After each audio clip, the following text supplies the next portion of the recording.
Há cerca de 5 anos, eu tenho, o meu filho, chama Samuel. Hoje ele está com 9 anos, quando ele tinha 4. Eu viajei daqui para Brasília, minha família mora em Brasília, família do meu pai. E eu cheguei na casa da minha prima, onde nós íamos ficar hospedados. E estávamos arrumando o almoço. E o Samuel brincando com os cachorros. Ela criava vários cachorros, ele estava brincando com eles. E aí ele passou por mim e falou assim: mãe, faz um suco para mim? Não tinha. Eu falei: não, filho, faço. Ele passou por mim, com 5 minutos a cachorra retorna toda molhada. E na hora foi muito claro para mim, aconteceu alguma coisa com o Samuel.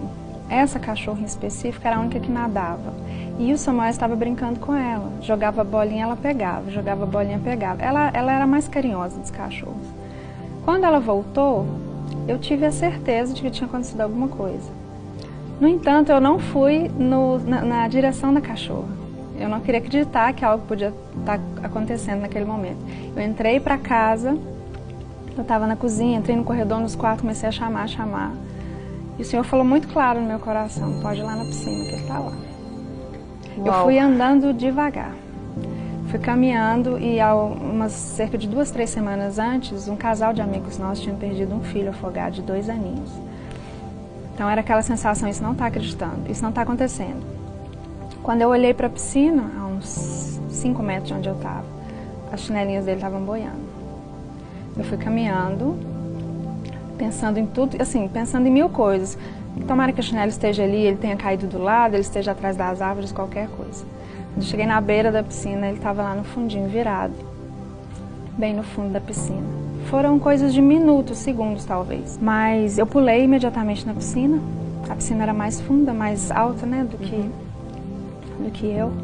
Pulei e eu gritei antes de pular e minha família veio, as pessoas que estavam lá conosco, e eu levantei ele, porque eu não conseguiria tirar ele da água. E aí eu saí da água e o meu filho estava morto.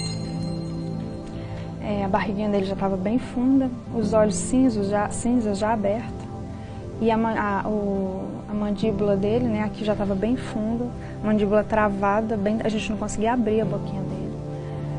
E aí tive essa consciência, porque o Senhor falou comigo: me adora e entrega Ele.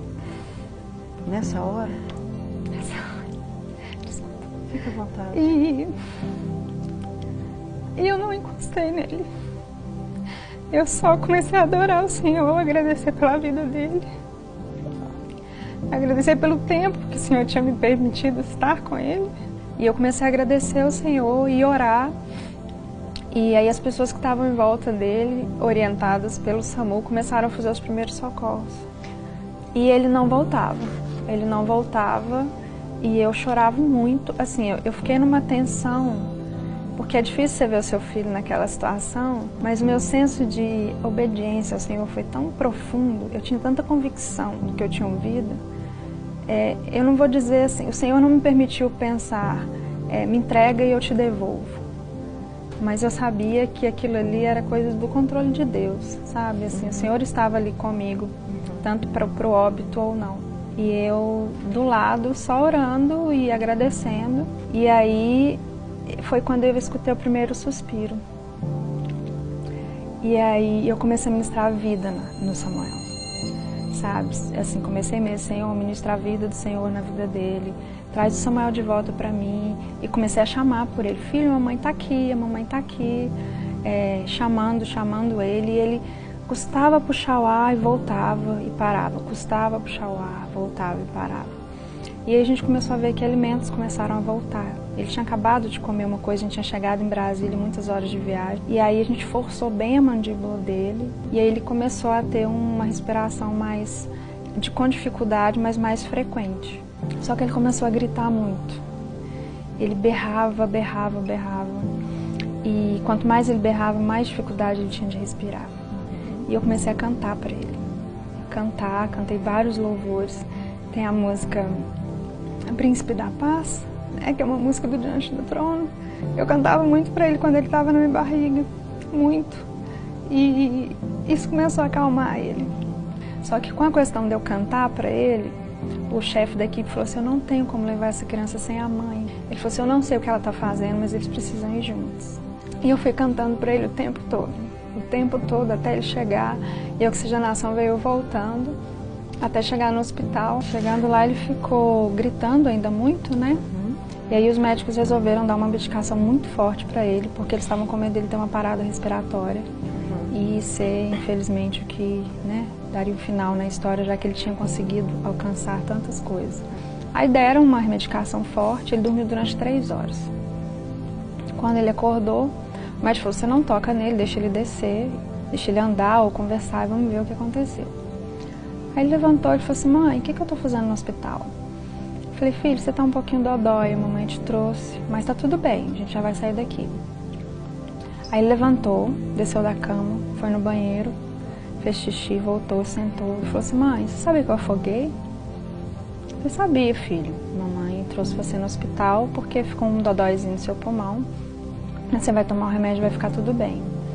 Ele falou assim, eu fiquei te esperando na água, você demorou muito para me buscar. Eu falei, filha, porque a mamãe ficou um pouco sem coragem. Ele falou assim, mas não tem problema, porque enquanto você não vinha, eu estava conversando com Jesus. Ele ficou comigo o tempo todo. Ele me levou num lugar lindo, que tinha uma mesa muito grande, cheia de frutas. Só que eu só comi banana e maçã, porque eu não gostava das outras. Você sabia que ele me ressuscitou? Eu falei, sabia. Ali eu tive a convicção, né, do agir e do controle lindo de Deus em tudo. E o mais lindo foi que o médico entrou e ele falou assim, eu não tô vendo sequela nenhuma nele. E ele contou vários detalhes dessa experiência dele, ele falava assim, mãe, sabia que o rosto de Jesus brilha muito? Porque eu não consegui olhar para ele. Eu fiquei andando de mão dada com ele, mas eu não consegui olhar no rosto dele. Eu tive uma convicção muito grande da soberania de Deus. Eu me vi como agraciada, né, por ter recebido aquele milagre. Eu percebi claramente um propósito especial de Deus na vida de Samuel. E foi incrível tudo o que aconteceu.